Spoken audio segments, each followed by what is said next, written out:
I am Marguerite Crespillo. Welcome again to Real Estate 101. I'm glad you could be here. We try to make this class every Tuesday night at 6 p.m. It is brand neutral, so we don't particularly promote any particular company, although I am with eXp Realty, so that's why my background says that. And our goal is to help agents who are new or newer, or even existing agents who need some help learning about different changes in the market, basics in the market, and much more than that. So what I wanted to talk about tonight is a little bit of the home buying process timeline. I know we've had some new and newer agents who are not really that familiar with the actual process of what you need to do when you are experiencing a real estate transaction. And so this is a document that is part of my buyer package, my buyer presentation package, which is available both in real estate success strategies and accountability. And if you're with eXp, it's in our One eXp World family group. You can just simply search in either of those groups for masterclass, and it will bring up your access to the Masterclass Real Estate Academy, which has a lot of these documents and has my buyer presentation available. I used to sell that product for $300, and now I give it away for free. And it has videos, recordings, all kinds of timeline process information that can help you when you are meeting with a buyer. The way that my buyer presentation was developed and created was based on all of the questions that come up in the middle of a real estate transaction for a client. It is not about me and how great I am and how wonderful of a real estate agent I am or the company I work for. It's all about really the real estate process. And so it would be great if you guys have not gone through that. Again, it's free and available inside those groups. What we're going to talk about is from the time you initially meet with a client, and hopefully you guys are doing upfront buyer presentations where you are meeting with the client before you ever take them out and see property. And if you are, then I encourage you to use my buyer process, my buyer timeline. But hopefully your initial client appointment is where you can meet with them face to face, although I understand we're right now in COVID, so you can also do these presentations via Zoom. And I simply take the presentation, share my screen just like I'm doing with you guys. And then what I do is I go through this. So again, I wanted to talk really about the timeline. So when I'm sitting with a client, what I'm going to do is I'm going to go through this timeline and I'm going to say, Mr. and Mrs. Buyer, Mr. and Mr. Buyer, whatever their relationship is, we are going to go through the timeline of buying a home. And we are here today at our initial consultation, and I will literally fill in the dates so that they have an idea of where we're at in the process. And at this initial appointment, we're discussing their real estate goals and needs and how we can really best help them achieve those goals, right? That's really the point of an initial client appointment. And then Mr. and Mrs. Buyer, what's going to happen next is you're going to be searching for a home. And during this time, we're going to be fine-tuning your priorities in the home that you intend to buy. You'll be reviewing the list of homes that are provided in your home hunting booklet or in your online client portal, as well as reviewing daily the email links that will be provided to you of the most current homes available, right? And so hopefully when you meet with a buyer, you're setting them up with a listing portal via your local MLS where they're getting updated daily on the new homes that come up in the market. And it's going to really, I encourage you to drive past these homes to verify that you like the neighborhoods and the areas that the homes are in. Why I say that is because you might feel completely comfortable in a particular neighborhood that I don't feel comfortable in, and vice versa, right? Like you might not like my neighborhood and where I live and, you know, the different situations or people that might be in that neighborhood. And it's really up to you, Mr. and Mrs. Buyer, where you feel comfortable, not up to me. You're the one who's going to have to live in that home for the next however long, and you want to make sure that you feel good. I also really encourage you to talk to neighbors. They are your best source of gossip, and they're going to be able to tell you way more than I can about the homes in the area because I've never lived there, right? Your neighbors can't wait to tell you about the guy that's a jerk across the street, or, you know, the cat lady that lives down the road, or the dog that's barking nonstop. Like, you want to know all that information before you move in, not the day you move in, right? So Mr. and Mrs. Buyer, I really encourage you to drive past neighborhoods and check things out. Keep in mind that when you're out there, you might see homes in those areas that are not in the client portal that I set up for you. Now, why are they not in that portal? Well, there could be a lot of different reasons. They might already be pending sale. They might not, they maybe it has 2 bedrooms and you only wanted 3 bedrooms. Maybe it's, 2,000 square feet and you only wanted things that were 2,500 square feet and more. There's a lot of different reasons why they might not be in your portal. In fact, even in many parts of town, probably no matter where you live, I know that where we live in the greater Sacramento area, you can be on one side of the street and it's one zip code. You could literally be on the other side of the street and it could be a different zip code, right? So maybe when we were searching for homes, we only put in that one specific zip code and we didn't put in the other zip code. Why is this information important to pass on to a buyer, you guys? Well, a lot of reasons why. Because what happens if a buyer is driving down 123 Main Street and they see a house on that side of the street and it wasn't in their portal, but the one on this side is? They might think that you don't have access to all of the listings. Maybe they think that that listing by a RE/MAX agent, you have to call RE/MAX to see that house. And this listing, you have to call Keller Williams to see that house. And that listing, you have to call EXP to see that house. They don't really know that you as the agent have access to all of those listings, right? So that's a key thing that you want to make sure you're explaining to your buyer. And it's important that they understand that you can sell them any of those homes. Now, what I'll also tell them is you might see homes, again, that aren't in your portal. Maybe they're a for sale by owner, in which case, please just get the name and phone number on the sign of any home that interests you. Call me or text me and I can research that home. That way you don't have a whole bunch of different real estate agents calling you back. You guys understand why you want to have that conversation with your buyer? Right? It's a very important conversation to have. And it's the number one reason why clients aren't loyal is because they don't know what that means. They don't know that you are the one that they need to be contacting and talking to all the time about the homes, and that you won't get paid if you don't sell them a home. So it's really important that you have that conversation with them, okay? So Mr. and Mrs. Buyer, once you find a home that you fall in love with, what we're going to do is we're going to prepare an offer. So we're going to sit down, talk about the purchase price and the terms of that home. And listen, I know, Mr. and Mrs. Buyer, that you guys are very smart and you're going to quickly figure out what the values are of homes in the area. You will see after we've seen a few homes, what homes you think are worth it to pay for and what homes you think are not worth it to pay for. Okay. So again, you're kind of putting it back in their court to explain to them that, look, we're going to determine the price. What I want you to understand is that I am not here to pressure you into anything. The only thing that you may feel from me is the pressure of the real estate market. Is there a lot of pressure in the real estate market right now? Yes, especially if you're representing a buyer. I have clients that I just finally got into contract after we'd written probably 14 offers. Okay. They were looking for a home in Elk Grove. They've been trying to find a home in the $400,000 price range, which in that area, that price is super hard to get into because it's primarily for first-time home buyers. And they're just getting beat out left and right. So it was really vital that I had this conversation with them up front so that they really understand the market and what's happening to it. Okay.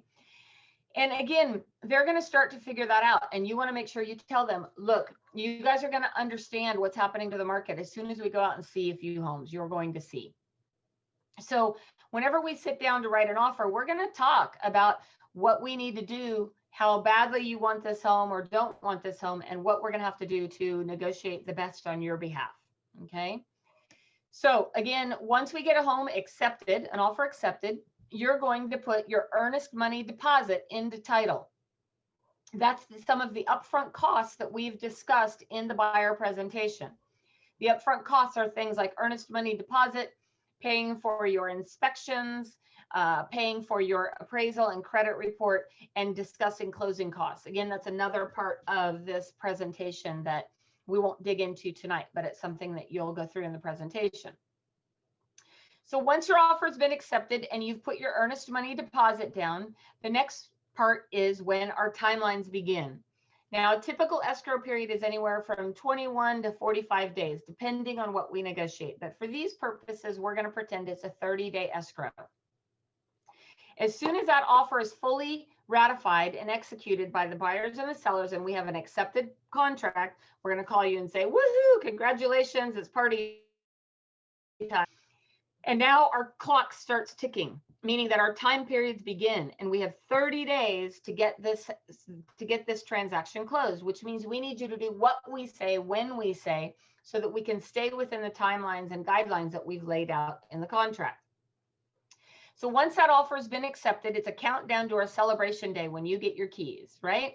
This is when we're going to want to check with your lender, go through everything you need to do to get your loan completely approved, which means anything the lender asks you for now, it's going to be super important that you get it to them in a timely manner, as fast as you possibly can, so that we can stay within the timelines that we've established.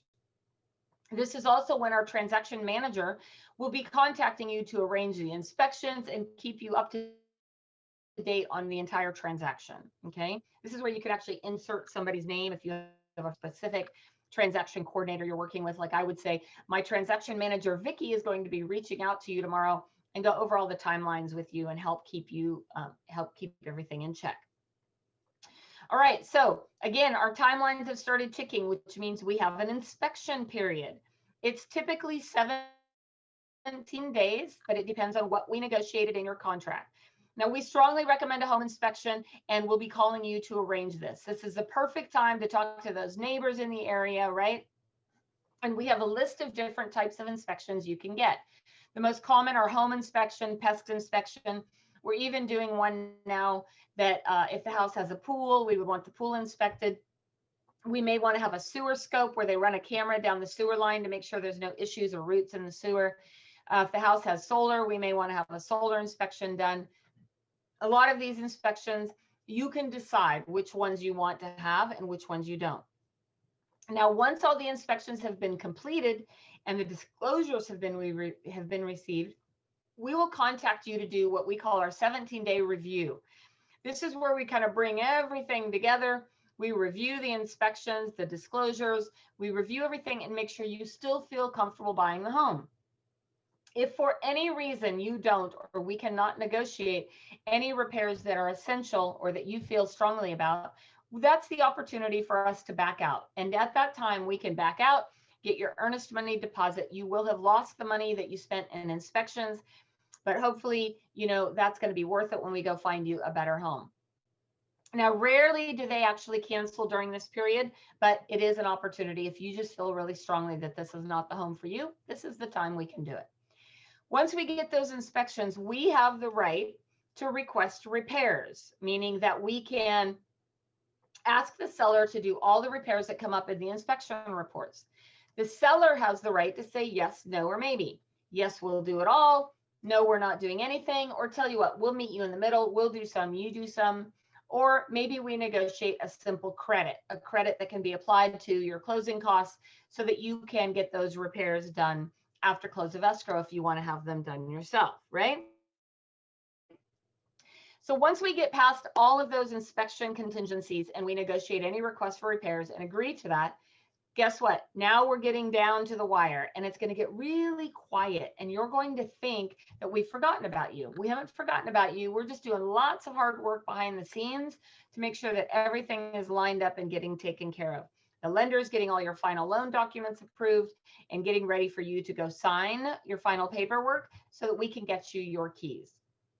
Again, this is a perfect time to make sure you get your utilities transferred, get the homeowner's insurance handled, and this period of time can become a little stressful as you're getting ready to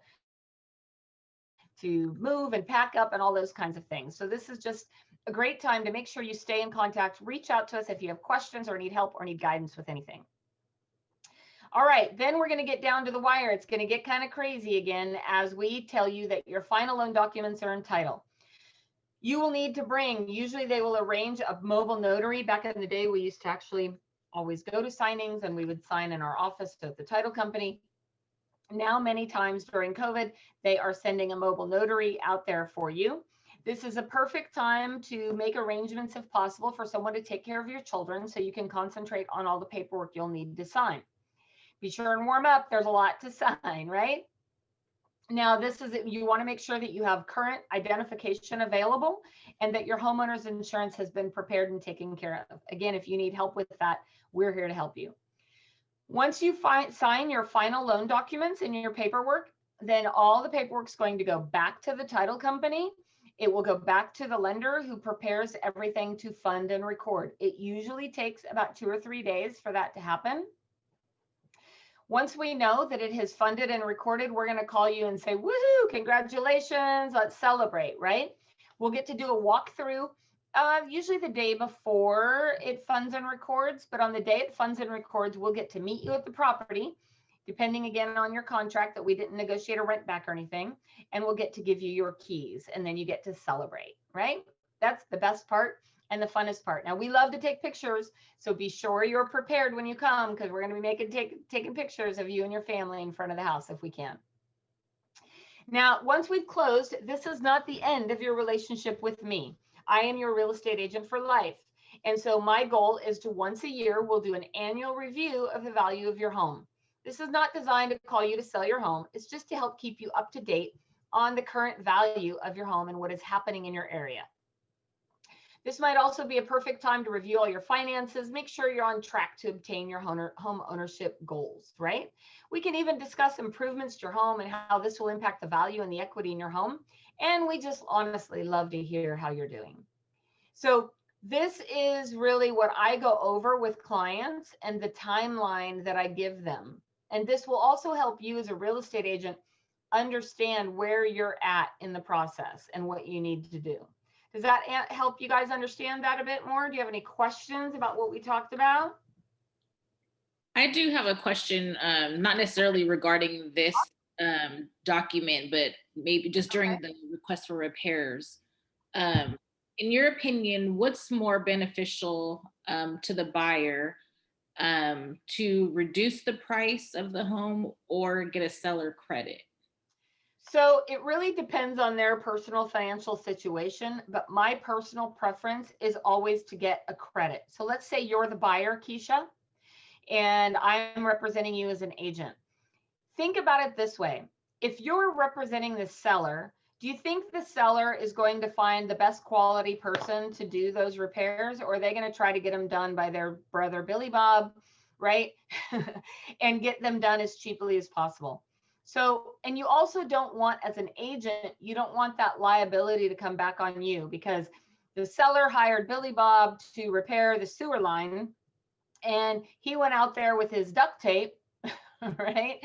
And he duct taped it together. And when will you find out that that was an issue? You won't find out until after it closes escrow, right? And now the seller is long gone, the agent is non-responsive, and you have an upset, frustrated buyer. So my first choice is always to represent the buyer and get them a credit if I can. That way the buyer can go hire their brother Billy Bob, and then it's their problem, not your problem, right? That means they made the decision to hire somebody that they felt would do a good job for them. So they can't really come back on you and say, you should have warned me not to hire my brother Billy Bob to repair the sewer line, right? So it's always really my preference that they get a credit. Now, let's talk about ways to negotiate that credit. So you're the buyer, Keisha, and again, I am the real estate agent. And I'm going to say, okay, Keisha, we just went through all the inspections, and clearly you want to get some repairs done. How much do you think those repairs are worth, and what amount do you feel comfortable getting from the seller that you would feel good about doing those repairs on your own? Just throw a number out for me. Say $2,000.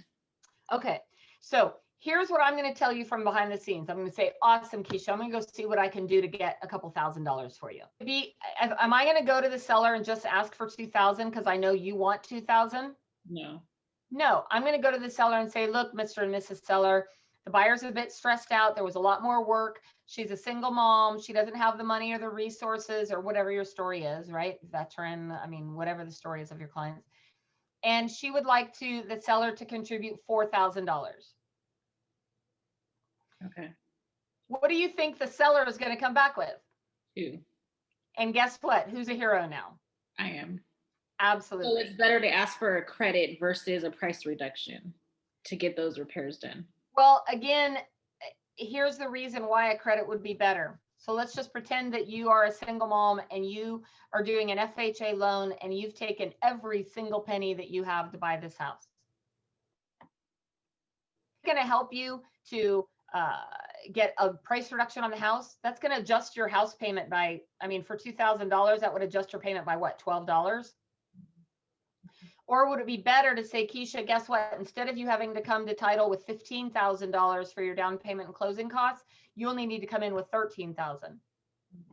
Now you have $2,000 in the bank that you could actually potentially do those repairs with or not.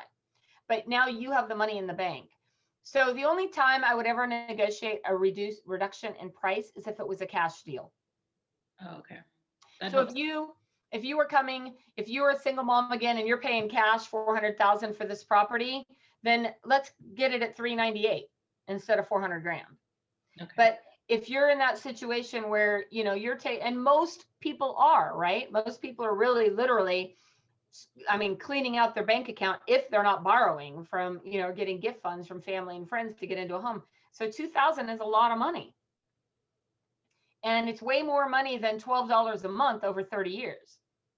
Right? So again, it's going to depend on your client's particular situation.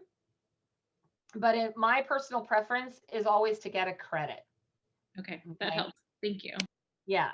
Now let's pretend that we're representing the seller. So let's talk about the reverse end of this. Okay. And the seller has just received this request for repairs where the buyer is asking for $4,000. My first response would be, we won't consider a request for repairs until we get the appraisal back. Why does that matter?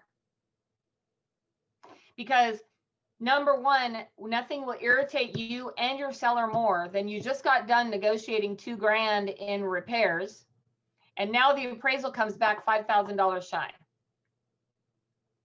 So now you're negotiating all over again. Whenever I'm representing a seller, I want to negotiate one time and one time only, if at all possible. So I want to make sure that I get all the inspections and the appraisal back completely. Now, a lot of them will say, well, the buyer doesn't want to give you the appraisal. Well, then we're not going to respond to the request for repairs, right? And many times they don't want to give the appraisal because the appraisal came in higher. So if we're in a $400,000 contract and the appraisal came in at $410,000 and you're asking me to kick in $2,000, I don't think so. You walked into $10,000 in equity, right? So again, it depends on who you're representing and what you're trying to do. But even when I'm representing the seller, I would rather negotiate a credit all day long than doing the repairs. Because again, I don't want my seller, nor do I want to be liable or responsible for those repairs getting done and not getting done to the buyer's standards. Because you know dang well, if part of it, the request was that they had to get pest work done and then the eaves all need to be painted, you know the buyer's going to come back and say, I don't like how they painted it, or I don't like that color, the color doesn't match, or you didn't fit, right? Like, I mean, we know that stuff happens. So if I'm representing the seller, I don't want to be liable, and I don't want to put my seller in a liable situation in getting repairs done. I'd rather negotiate a credit all day long, right? So that's something. Now, again, if I'm representing the seller, we talked about the $2,000 versus the $4,000. I would probably go back to the buyer and say, we're willing to give $1,000. And that way, if I get $2,000, I'm a hero to the seller, right? Instead of $4,000. So set your guys self up to under promise and over deliver, right? And that's where you can step back into that situation and make sure you're negotiating well. Does that make sense? Awesome. Okay, well, what other questions? Anything else you want to talk about or address? I have a question. Okay. I did a couple of sales a couple of years back in the Bay Area, and one of the main things that they did ask for was the sewer inspection.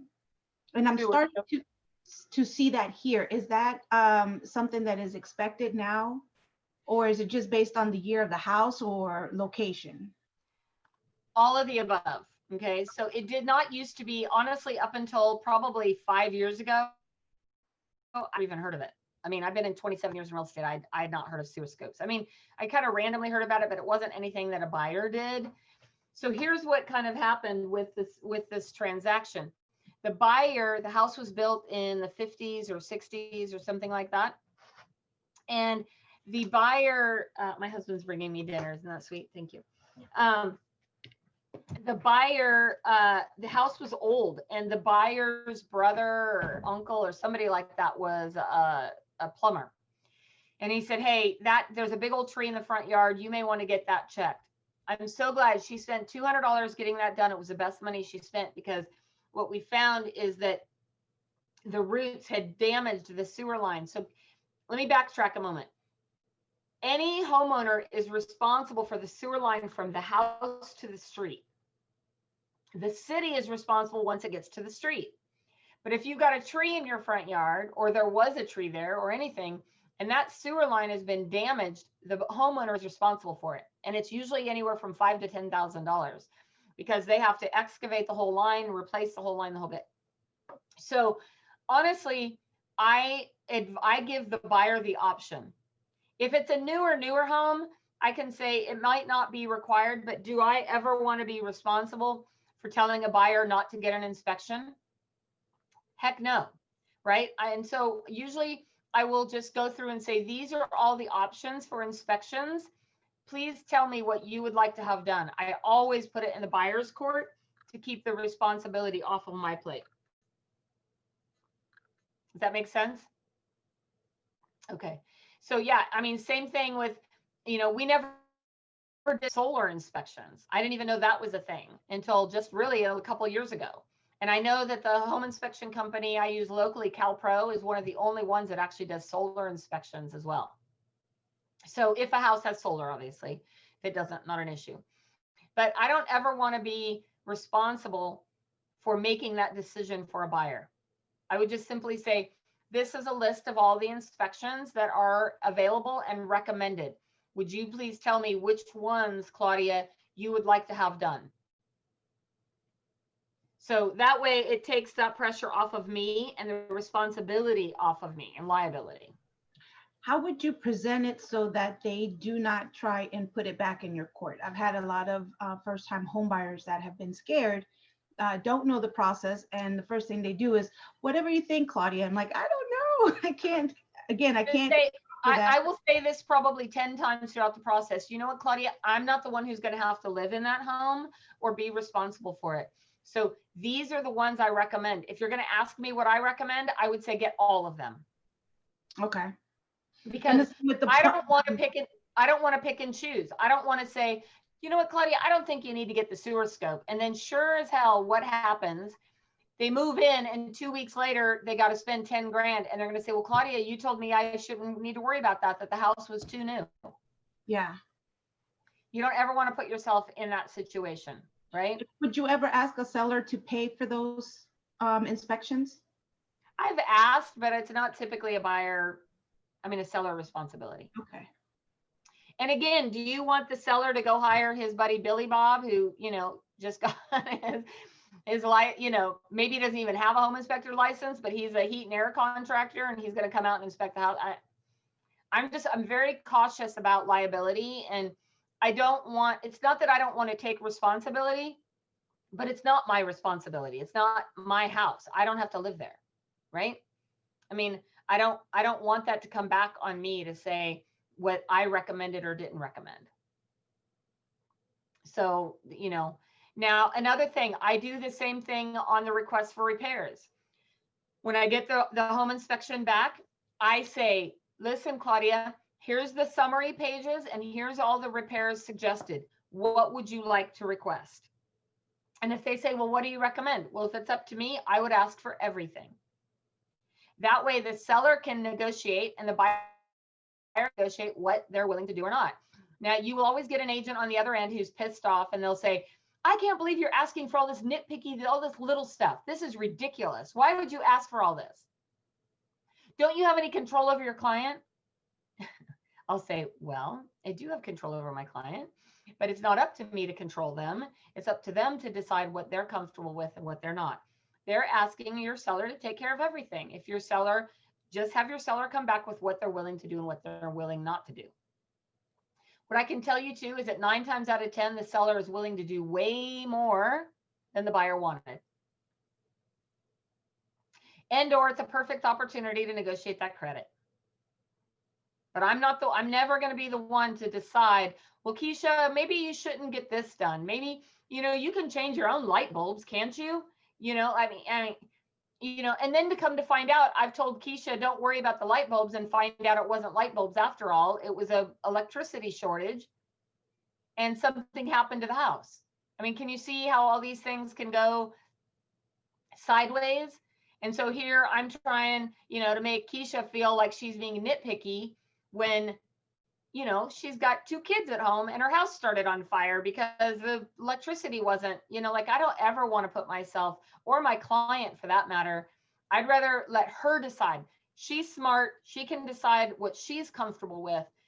For me, I don't have a handyman husband, right? So my husband's a good businessman, not a handyman. So I don't want all those little tiny, honeydew lists that are going to sit on that list for 10 years and never get done. If I'm moving in, I want everything done.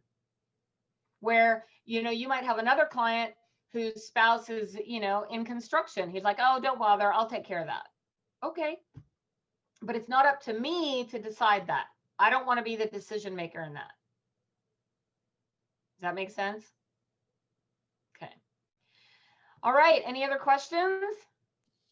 So even with it being a seller's market, you still would ask for everything? Yeah, what's the worst they could do is say no. They can't cancel. Right. They can only cancel if your buyer wants to cancel. So the seller can't say, hey, I'm not doing none of this work and I'm canceling. They can simply say, I'm doing none of this work, but then the buyer at least knows, right? I mean, I just had that happen on the ones I was telling you where they were Elk Grove, 400,000. We were up against multiple offers. 2 things happened. Number one, the buyers asked for all the repairs. The seller came back and said, okay, we'll do some of this, but we're not doing anything else. And then on top of it, the appraisal came in $10,000 short. And the agent was pissed when I sent over for repairs. He goes, we went with your offer because we said it was as is. I go, I know, it's not up to me. It's up to the buyer. And they, they're nervous, that they're first time home buyers, and he's a veteran and he's, retired. He can't get in there and do the work. So he wanted to ask for it. Worst they could do is say no. You're already at no if you don't ask. I agree. I always tell my clients, don't ask, don't get. So. Right. And so, the only person that's going to get pissed off is the other agent. I'm like, I'm not worried about that. I'm like, dude, it's not up to me. My buy, come on. You got a smooth deal. Your people already got 10,000 because my buyers wrote an offer 20,000 over asking. The appraisal came in 10,000 shy. They still got 10 grand over asking. And we closed it 7 days early. What do you want? So, I mean, the number one reason deals don't come together, you guys, do you know what it is? Lack of communication between agents. What do you think, Keisha? You're muted. Yeah. I kind of remember seeing it somewhere, but it's like not clicking. I know as soon as you say it, I'm like, yep, that was it. Egos of the agents. Oh, okay. Right? It's an agent who's getting all caught up and I know what's best. And I've been in this business 20 years. Yeah, right? I've been doing this forever. Like, I love when people say, that's not how we do things here. Really? Well, how last I checked, every contract in every part of the country was negotiable. Right? So everything is negotiable.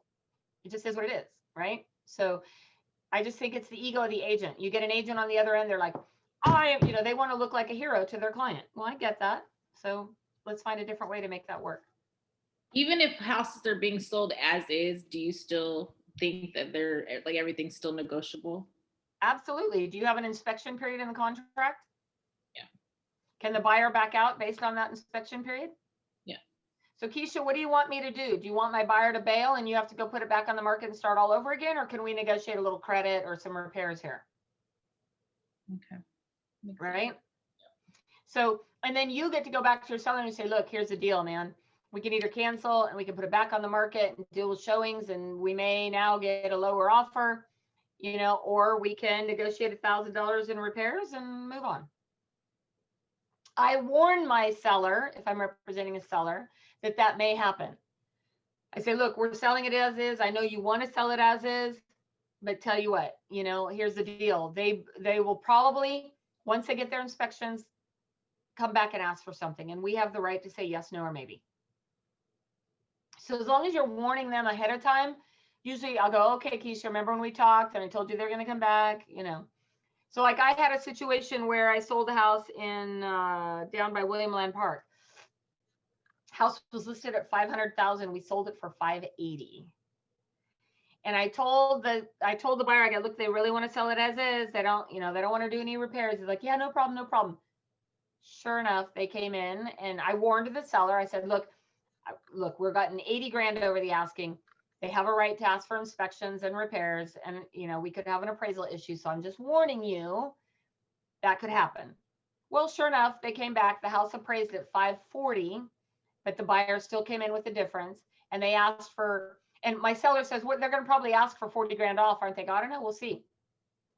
The buyer agreed to make up the appraisal difference, but asked for a $4,000 credit. Was my seller still happy? Yes. But I set it up that way. Do you understand? If I had not had that conversation up front, I would have a pissed off seller. So that's why it's so important, you guys, that you have these conversations and you throw these little things in to when you're in the negotiating, so the seller is prepared for worst case scenarios. Then I look like a hero when they only ask for 4 grand instead of 40 grand. And not that I'm trying to look at like a hero in every situation. I'm trying to keep a seller from getting frustrated, upset, and feeling like they're getting screwed. No one likes to feel like they got screwed. And so if I can set a situation up to where they feel like, oh, you know, it's a win-win for everybody, everybody's happy. All right. Man, we got some really good nuggets tonight. Did you get some good stuff? Did you get some good ahas? Awesome. All right. Well, I do this every Tuesday. We will not be having it for the next 2 weeks for the rest of the year. We will get back into gear the first week of January. So I want to wish all of you guys a very, very Merry Christmas and Happy New Year, Happy Holidays. And I'm always available, so you can always message me, call me, send smoke signals, whatever you need.